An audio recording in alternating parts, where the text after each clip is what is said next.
Yes, people, welcome back to the MattyTMC TV. Welcome to the beach settings. Just finished the round of golf there Thursday afternoon. It's getting a bit cool, it's getting a bit windy actually, so I hope you can hear us alright. Got the sea crashing in the background as well, the wave noise, but I tell you what, we'll mix things up. We'll get out of the house, been out of the house all day playing golf. Get out of the house, we use a lot on the video as well, different backdrop for you, since the weather is meant to be turning traditionally crap again over the weekend. Let's hope it's not pissing down on Sunday for the Spurs game. Fan cams at full time for the Spurs game. We're going to talk about the Tottenham game in just a minute, but before that, as the headline suggests, a mental price quoted for the Newcastle United's transfer targets this summer. Chelsea's Mason Mount, £80 million. £80 million for Mason Mount. Now, yes, I know he's English, I know he's a regular in Gareth Southgate's side, and he's young, he's got the best years ahead of him and all of that. He's had some brilliant seasons at Chelsea, and then this one, not so brilliant, like all of Chelsea's team really, I suppose. But you know, he is a very good player, class player, some may say. Does contribute goals and assists. Like I say, this season hasn't been his best, but no one in a Chelsea shirt has been. But 80 million, that is bonkers. 80 million for Mason Mount, and apparently 250 grand a week as well.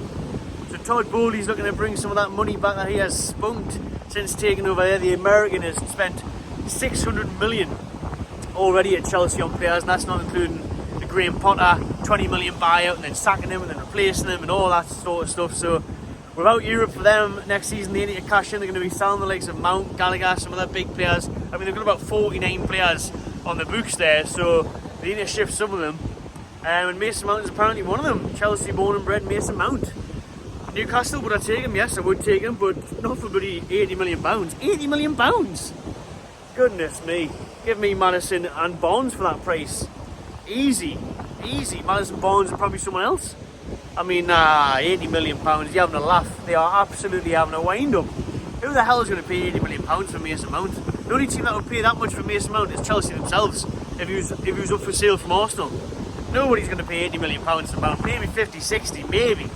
But 80 million, you are having a laugh. But it'll be interesting to see what happens to Mount this summer, where he ends up. But if they're sticking an 80 million price tag on him, I'm not sure many teams are going to think twice about paying for that. Look, I've got a beach to myself, private beach.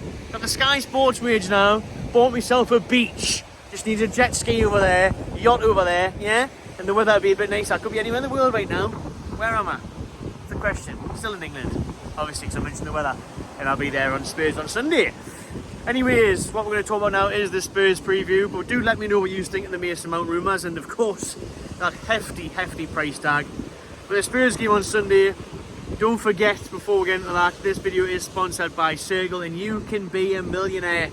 The new game from Circl is the millionaire one. I described it last week in the video.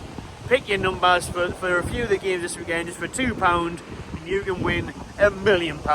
So get involved in that, scan that code there, get involved, links in the description, and good luck. But look, let's hope it doesn't come down to luck for Newcastle on Sunday. Spurs is a huge game, of course. I don't really need to tell you how big it is. Look, is it the top 4 decider? I don't want to say that yet because there's still several games to go. But you'd think whoever did win this game on Sunday would go on to finish in the top 4, really. When you look at the other fixtures, if Newcastle win this game on Sunday, they will go 6 points clear with the game in hand. I mean, that would be huge, and that would probably point to Newcastle finishing in the top 4 realistically, wouldn't it? Unless we had a calamitous end of the season where fell apart, which would be very good characteristic. A bit like the Villa game last week. We don't want to talk about that anymore. The defend and everything for that one was awful. But like I say, if we won this one, 6 points clear, we'd stay in the top 4, would really cement our place there. Never mind what Man United are doing anything. Man United are in semi-final FA Cup action this weekend. We're in the Europa League quarter-final action tonight. But focus on ourselves. We beat Spurs on Sunday, we leave ourselves in a glorious position to finish in that top 4.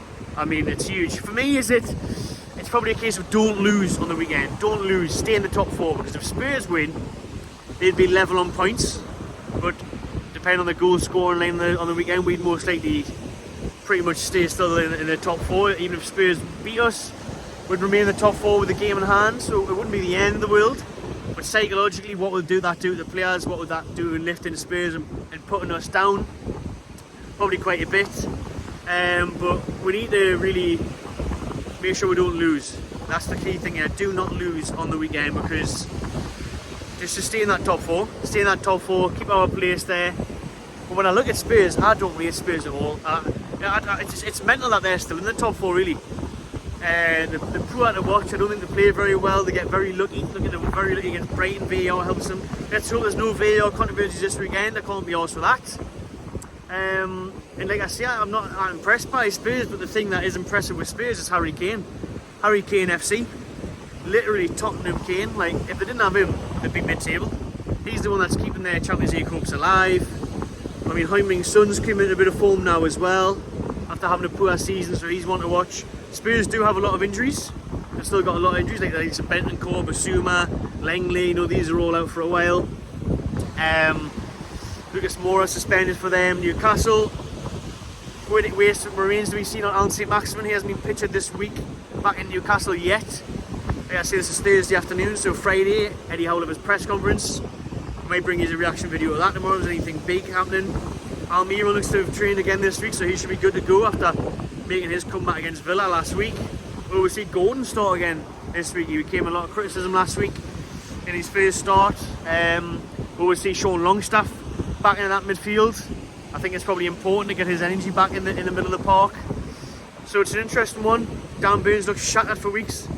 Will he start Matty Target? Eddie Howe doesn't seem really fancy him at the minute. He could come in though. So it'll be interesting to see what team Newcastle go with. If they do make a couple of those changes, will Isak and Wilson start together? I'd love to see it, because I think against Brentford we're much better, and I think for 5-10 minutes before Villa killed the game off, we're much better with Isak and Wilson on the pitch together. But no, I'm excited for Sunday. Like I said, fan cams will be at full time. It could be a big one, it could be part celebration, it could be just about maybe screwing the cork off the champagne bottle. I wouldn't be popping it just yet, going mad, wouldn't be doing that yet. But we would be 6 points clear with a game in hand. It would be absolutely massive if we could get that in the bag on Sunday. But my score prediction, I'm going to go over 2-2. I just think Spurs are going to, hopefully, unlucky for them, get a result. I think we'll be the better side. I think we'll miss loads of chances. I think Spurs will score a scruffy goal. Kane will probably score a penalty. There'll probably be a VAR decision in there, and it'll be a draw. I'll go for a 2-2. Let me know what you think this weekend game, Spurs. What you're seeing, score prediction, what you're seeing, what would you do with the starting lineup. And yeah, pop along to the fan cam as you're at the game on Sunday. Looking forward to it. 2 PM kickoff. The weather unfortunately isn't going to be as nice as this, even though it is a bit of a chill in the air. But it's nice to have a bit of sunshine on the old bonds. And we'll look forward to it. I'll see you Sunday.